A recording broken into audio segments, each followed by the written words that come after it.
दोस्तों, किसी के भी मन की बातें जानने के लिए तीन तरीके होते हैं, लेकिन इन तीनों तरीकों को समझना अति आवश्यक है। यदि आप इन तीनों तरीकों को समझ लेते हैं, तो आप किसी के भी मन की बातें बड़ी ही आसानी से जान सकते हैं, समझ सकते हैं।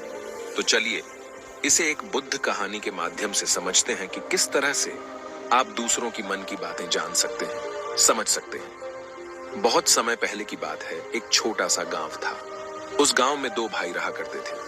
बड़ा भाई अंधा था, जिस कारण वो हमेशा घर पर ही बैठा रहता था, और छोटा भाई खेती किया करता था।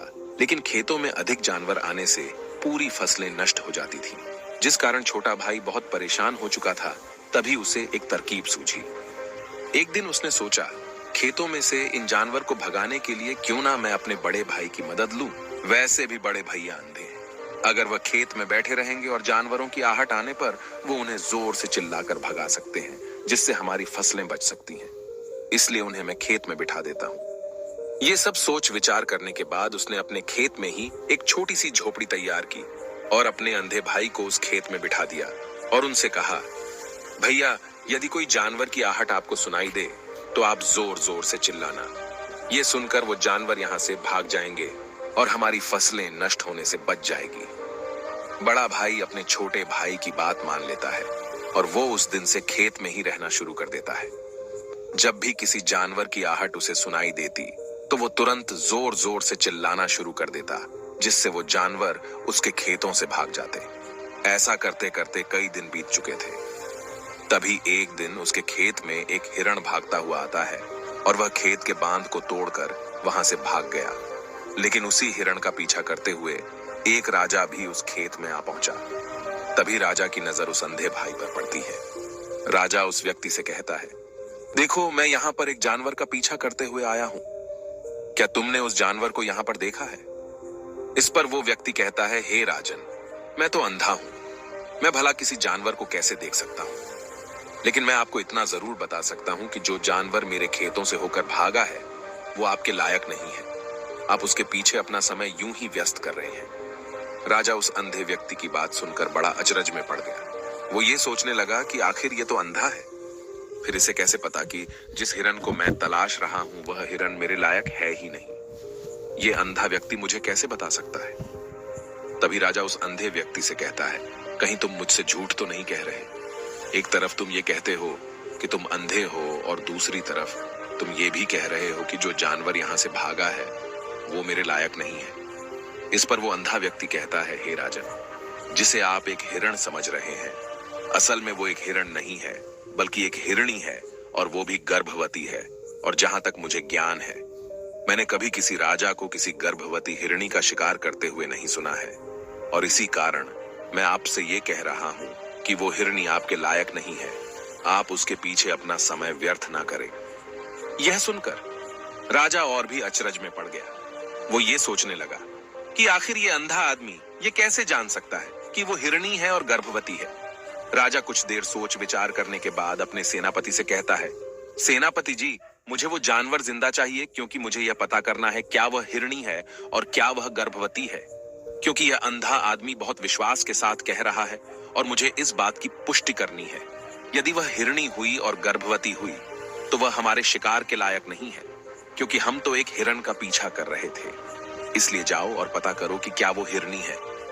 सेनापति राजा से आज्ञा लेकर आगे की ओर बढ़ चलता है और कुछ देर बाद जब वह वापस लौट कर आता है तो वह राजा को कहता है, हे राजन, इस अंधे आदमी ने जो भी बातें कही हैं वो बिल्कुल सही हैं। वो एक हिरणी ही है और वह गर्भवती भी है।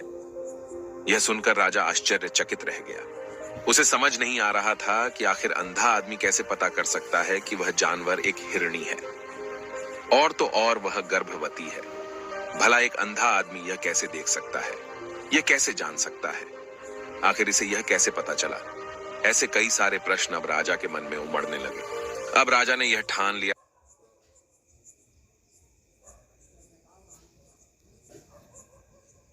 जय हिंद साथियों, यूपीपीएससी की आरओ एवं एआरओ की वैकेंसी 2 साल के बाद आने वाली है। तो इस बार साथियों पूरा मौका है कि समीक्षा अधिकारी एवं सहायक अब राजा ने यह ठान लिया था कि मुझे इस बात की तह तक पहुंचना ही है कि आखिर यह अंधा आदमी कैसे जानता है कि वह जानवर एक हिरणी है। ये सोचकर राजा उस अंधे आदमी के पास जाता है और उस अंधे आदमी से कहता है, देखो, मैं ये तो नहीं जानता कि तुम सचमुच अंधे हो या नहीं, लेकिन मैं तुमसे एक बात जानने आया हूं। क्या तुम मेरे प्रश्न का सही सही जवाब दोगे? इस पर अंधा व्यक्ति कहता है, हे राजन, आप जो कुछ पूछना चाहते हैं मुझसे पूछ सकते हैं, मैं आपको बिल्कुल सच सच जवाब दूंगा। इस पर राजा कहता है, देखो, एक तो तुम कहते हो कि तुम अंधे हो और दूसरी तरफ तुमने यह बता दिया कि जिस जानवर का पीछा मैं कर रहा हूं वह एक हिरणी है, और तो और वह गर्भवती भी है। आखिर तुम्हें यह कैसे पता चला? तुम्हारे खेत में और भी तो जानवर आते होंगे, और भी तो जानवर यहां से गुजरते होंगे, फिर तुमने यह कैसे अंदाजा लगाया? तभी वह अंधा व्यक्ति राजा से कहता है, हे राजन, आप जिस हिरणी का पीछा कर रहे थे वही हिरणी जब मेरे खेत में आई, उसकी रफ्तार और उसके भागने की आहट से मुझे यह एहसास हो चुका था कि यह एक हिरणी है, और मेरे खेत की जो बांध है वह बहुत छोटी है, उसकी ऊंचाई ज्यादा नहीं है।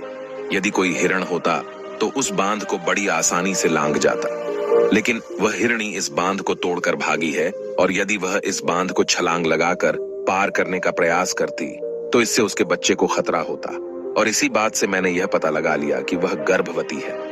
इस कारण वह ज्यादा ऊंची छलांग न लगाकर मेरे खेत की बांध को तोड़ते हुए भाग गई। इस पर राजा के मन में एक और प्रश्न उठा। राजा ने कहा, किंतु तुम्हें कैसे पता चला कि वो एक हिरणी ही है? और भी तो कोई जानवर यहाँ पर आ सकते हैं। इस पर वो अंधा व्यक्ति कहता है, हे राजन, मैं पूरा दिन सुबह शाम यहीं पर बैठा रहता हूँ और मेरी सुनने की शक्ति बहुत तेज है। मैं ये बाफ जाता हूँ कि कौन सा जानवर मेरे खेत में आया है, और उसी के आधार पर मैं जोर जोर से चिल्लाता हूँ ताकि वो मेरे खेत से भाग जाए और मेरे खेत की फसलों को नष्ट न कर पाए।